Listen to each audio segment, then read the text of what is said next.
ಆಮೇಲೆ MLA ಆದ ತಕ್ಷಣ ಅವ್ರಿಗೆ ಟಿಕೆಟ್ ಅಂತೇಳಿ GPಯನ್ನು ಯಾರಿಗೂ ಕೊಟ್ಟಿಲ್ಲ. ಆ ರೀತಿ ಟಿಕೆಟ್ ಕೊಡೋದಾದರೆ JDS ಅಲ್ಲಿರೋರು 18 ಜನ MLA, JDSಗೆ 18 B.Pharm ಸಾಕಾ?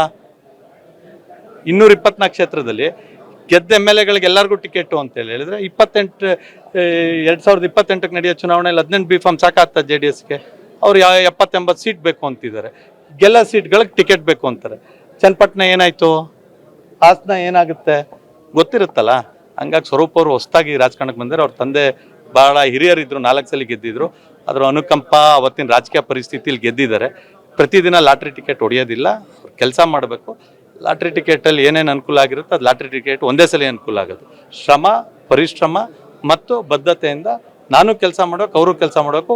NDA ಗೆಲ್ಲಬೇಕು. ಯಾರನ್ನಾರು ಅಭ್ಯರ್ಥಿ ಮಾಡಲಿ, ಸ್ವರೂಪ್ ಅವ್ರನ್ನ ಮಾಡಿದ್ರೆ ನಮ್ಮೆಲ್ಲ ಕಾರ್ಯಕರ್ತರು ಸೇರಿ ಮಾಡ್ಬೇಕು. NDA ಪ್ರೀತಮ್ ಗೌಡ ಆದರೆ ಅವ್ರು ಬಂದು ಮಾಡಬೇಕು. ಮೂರನೇವರಾದ್ರೆ ನಾವಿಬ್ಬರು ಸೇರಿ ಅಭ್ಯರ್ಥಿನ ಗೆಲ್ಸ್ಕೊ ಬರಬೇಕು. ಹಂಗಾಗಿ ಅವ್ರಿಗೆ ಯಾವುದು GPA ಕೊಟ್ಟಿಲ್ಲ. ಅವ್ರಿಗಿರೋಂಥದ್ದು ಈಗ NDAಲಿರೋದ್ರಿಂದ ದಯಮಾಡಿ ಕ್ಷೇತ್ರದ ಮತದಾರರಿಗೆ ಹತ್ತಿರವಾಗಿರಿ. ನಮ್ಮ NDAಗೆ ಆ್ಯಂಟಿ ಇನ್ಕಮೆನ್ಸಿ ಬರ್ದಿರೋ ರೀತಿಯಲ್ಲಿ, ನೆಗೆಟಿವ್ ಬರ್ದಿರೋ ರೀತಿಯಲ್ಲಿ ಅಭಿವೃದ್ಧಿ ಕೆಲಸ ಮಾಡಿ ಜನಸಾಮಾನ್ಯರ ಸಮಸ್ಯೆಗೆ ಸ್ಪಂದಿಸಿ ಅಂತೇಳಿ ಹೇಳಿ ನನ್ನ ಸಹೋದರನಿಗೆ ವಿನಂತಿ ಮಾಡ್ತೀನಿ. ಅವ್ರ ಟಿಕೆಟ್ ಬಗ್ಗೆ ಎಲ್ಲ ಮಾತಾಡೋಷ್ಟು ತಲೆನೇ ಕೆಡ್ಸ್ಕೊಳ್ಳೋದು ಬೇಡ. ಯಾರಿಗೆ ಟಿಕೆಟ್ ಕೊಡ್ತಾರೆ ಸರ್ವೆ ಮುಖಾಂತರ ಆಗುತ್ತೆ. ಯಾರಿಗೆ ಟಿಕೆಟ್ ಕೊಟ್ಟರು ಒಟ್ಟಾಗಿ ಮಾಡೋಣ, ನಾನು ಅವರು ಒಟ್ಟಿಗೆ ಮಾಡೋಣ. ಸಹೋದರ ಇದ್ದಾರೆ. ನಾನು ಇನ್ನೊಂದು ಆರೋಪ ಮಾಡಿದೆ ಏನಂದ್ರೆ, ನೀವೊಂದು ಮಾತು ಹೇಳಿದ್ರಿ, ಸರ್ಕಾರಿ ಕಚೇರಿ ಪಾಲಿಕೆ ಕೆಲಸ ಜನಗಳದು ನಾನೇ ಚೇರಕ್ಕೆ ತುಕ್ಕಂತಿಲ್ಲ ಸ್ವಾಗತ ಅಂತ ಹೇಳಿದ್ರು. ಅವರು ಬಂದು ಜೊತೆಗೆ ನಾವು ಮಾಡೋಣ ಕೆಲಸ ಅಂತ ಹೇಳಿದ್ದಾರೆ. ಅವ್ರು ಸ್ವಾಗತ ಕೋರಿರೋದು. ಇಬ್ಬರು ಒಟ್ಟಾಗಿ NDAನ ಬಲಪಡಿಸೋಂಥ ಕೆಲಸ ಮಾಡ್ತೀವಿ. ಜನಸಾಮಾನ್ಯರ ಸಮಸ್ಯೆಗೆ ಪರಿಹಾರ ಮಾಡ್ತೀವಿ. ಅವ್ರು ಡೇ ಟು ಟೈಮು ಹೇಳಿ ಕಳ್ಸೋರು ಅವ್ರ PA ಕೈಲಿ ನಾನು ಹೋಗಿ ಬರ್ತೀನಿ. ಯಾಕಂದ್ರೆ ಅವ್ರು ಶಾಸಕರಿದ್ದಾರೆ, ನನಗೆ ಅಧಿಕಾರ ಇಲ್ಲ. ಅವ್ರು ಯಾವತ್ತು ತಿಳಿಸ್ತಾರೆ ಅವ್ರ PAಗೆ ತಿಳಿಸಿದ್ರೆ ಆಯಿತು. ಅವ್ರ PA ನನಗೆ ಕರೆ ಮಾಡಿದ್ರು, ನಾನು ಹೋಗಿ ಅವ್ರ ಜೊತೆ NDA ಬಲಪಡಿಸೋಂಥ ಕೆಲಸ ಮಾಡೋಣ, ಒಟ್ಟಾಗಿ ಕೆಲಸ ಮಾಡೋಣ. ಆಮೇಲೆ ಜನಾಭಿಪ್ರಾಯ ಏನು ಹೇಳುತ್ತೆ ಅವ್ರಿಗೆ ಟಿಕೆಟ್ ಕೊಡ್ತಾರೆ.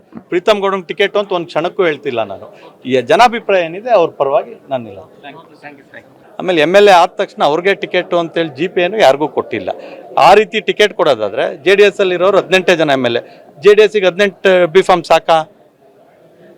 224 ಕ್ಷೇತ್ರದಲ್ಲಿ ಗೆದ್ದ MLAಗಳಿಗೆ ಎಲ್ಲರಿಗೂ ಟಿಕೆಟು ಅಂತೇಳಿ ಹೇಳಿದ್ರೆ 2028ಕ್ಕೆ ನಡೆಯೋ ಚುನಾವಣೆಯಲ್ಲಿ 18 B.Pharm ಸಾಕಾಗ್ತದೆ JDSಗೆ. ಅವ್ರು 70-80 ಸೀಟ್ ಬೇಕು ಅಂತಿದ್ದಾರೆ. ಗೆಲ್ಲ ಸೀಟ್ಗಳಿಗೆ ಟಿಕೆಟ್ ಬೇಕು ಅಂತಾರೆ. ಚನ್ನಪಟ್ಟಣ ಏನಾಯಿತು, ಹಾಸನ ಏನಾಗುತ್ತೆ ಗೊತ್ತಿರುತ್ತಲ್ಲ. ಹಂಗಾಗಿ ಸ್ವರೂಪ್ ಅವರು ಹೊಸದಾಗಿ ರಾಜಕಾರಣಕ್ಕೆ ಬಂದರೆ ಅವ್ರ ತಂದೆ ಭಾಳ ಹಿರಿಯರಿದ್ದರು, 4 ಸಲ ಗೆದ್ದಿದ್ರು. ಅದರ ಅನುಕಂಪ ಅವತ್ತಿನ ರಾಜಕೀಯ ಪರಿಸ್ಥಿತಿಯಲ್ಲಿ ಗೆದ್ದಿದ್ದಾರೆ. ಪ್ರತಿದಿನ ಲಾಟ್ರಿ ಟಿಕೆಟ್ ಹೊಡೆಯೋದಿಲ್ಲ, ಕೆಲಸ ಮಾಡಬೇಕು. ಲಾಟ್ರಿ ಟಿಕೆಟಲ್ಲಿ ಏನೇನು ಅನುಕೂಲ ಆಗಿರುತ್ತೆ ಅದು ಲಾಟ್ರಿ ಟಿಕೆಟ್ ಒಂದೇ ಸಲ ಅನುಕೂಲ ಆಗೋದು. ಶ್ರಮ, ಪರಿಶ್ರಮ ಮತ್ತು ಬದ್ಧತೆಯಿಂದ ನಾನು ಕೆಲಸ ಮಾಡಬೇಕು, ಅವರು ಕೆಲಸ ಮಾಡಬೇಕು. NDA ಗೆಲ್ಲಬೇಕು. ಯಾರನ್ನಾರು ಅಭ್ಯರ್ಥಿ ಮಾಡಲಿ, ಸ್ವರೂಪ್ ಅವ್ರನ್ನ ಮಾಡಿದ್ರೆ ನಮ್ಮೆಲ್ಲ ಕಾರ್ಯಕರ್ತರು ಸೇರಿ ಮಾಡ್ಬೇಕು. NDA ಪ್ರೀತಮ್ ಗೌಡ ಆದರೆ ಅವ್ರು ಬಂದು ಮಾಡಬೇಕು. ಮೂರನೇವರಾದ್ರೆ ನಾವಿಬ್ಬರು ಸೇರಿ ಅಭ್ಯರ್ಥಿನ ಗೆಲ್ಸ್ಕೊ ಬರಬೇಕು. ಹಂಗಾಗಿ ಅವ್ರಿಗೆ ಯಾವುದು GPA ಕೊಟ್ಟಿಲ್ಲ. ಅವ್ರಿಗಿರೋಂಥದ್ದು ಈಗ NDAಲಿರೋದ್ರಿಂದ ದಯಮಾಡಿ ಕ್ಷೇತ್ರದ ಮತದಾರರಿಗೆ ಹತ್ತಿರವಾಗಿರಿ. ನಮ್ಮ NDAಗೆ ಆ್ಯಂಟಿ ಇನ್ಕಮೆನ್ಸಿ ಬರ್ದಿರೋ ರೀತಿಯಲ್ಲಿ, ನೆಗೆಟಿವ್ ಬರ್ದಿರೋ ರೀತಿಯಲ್ಲಿ ಅಭಿವೃದ್ಧಿ ಕೆಲಸ ಮಾಡಿ ಜನಸಾಮಾನ್ಯರ ಸಮಸ್ಯೆಗೆ ಸ್ಪಂದಿಸಿ ಅಂತೇಳಿ ಹೇಳಿ ನನ್ನ ಸಹೋದರನಿಗೆ ವಿನಂತಿ ಮಾಡ್ತೀನಿ. ಅವ್ರ ಟಿಕೆಟ್ ಬಗ್ಗೆ ಎಲ್ಲ ಮಾತಾಡೋಷ್ಟು ತಲೆನೇ ಕೆಡ್ಸ್ಕೊಳ್ಳೋದು ಬೇಡ. ಯಾರಿಗೆ ಟಿಕೆಟ್ ಕೊಡ್ತಾರೆ ಸರ್ವೆ ಮುಖಾಂತರ ಆಗುತ್ತೆ. ಯಾರಿಗೆ ಟಿಕೆಟ್ ಕೊಟ್ಟರು ಒಟ್ಟಾಗಿ ಮಾಡೋಣ, ನಾನು ಅವರು ಒಟ್ಟಿಗೆ ಮಾಡೋಣ. ಸಹೋದರ ಇದ್ದಾರೆ. ನಾನು ಇನ್ನೊಂದು ಆರೋಪ ಮಾಡಿದೆ ಏನಂದ್ರೆ, ನೀವೊಂದು ಮಾತು ಹೇಳಿದ್ರಿ, ಸರ್ಕಾರಿ ಕಚೇರಿ ಪಾಲಿಕೆ ಕೆಲಸ ಜನಗಳದು ನಾನೇ ಚೇರಕ್ಕೆ ತುಕ್ಕಂತಿಲ್ಲ ಸ್ವಾಗತ ಅಂತ ಹೇಳಿದ್ರು. ಅವರು ಬಂದು ಜೊತೆಗೆ ನಾವು ಮಾಡೋಣ ಕೆಲಸ ಅಂತ ಹೇಳಿದ್ದಾರೆ. ಅವ್ರು ಸ್ವಾಗತ ಕೋರಿರೋದು. ಇಬ್ಬರು ಒಟ್ಟಾಗಿ NDAನ ಬಲಪಡಿಸೋಂಥ ಕೆಲಸ ಮಾಡ್ತೀವಿ.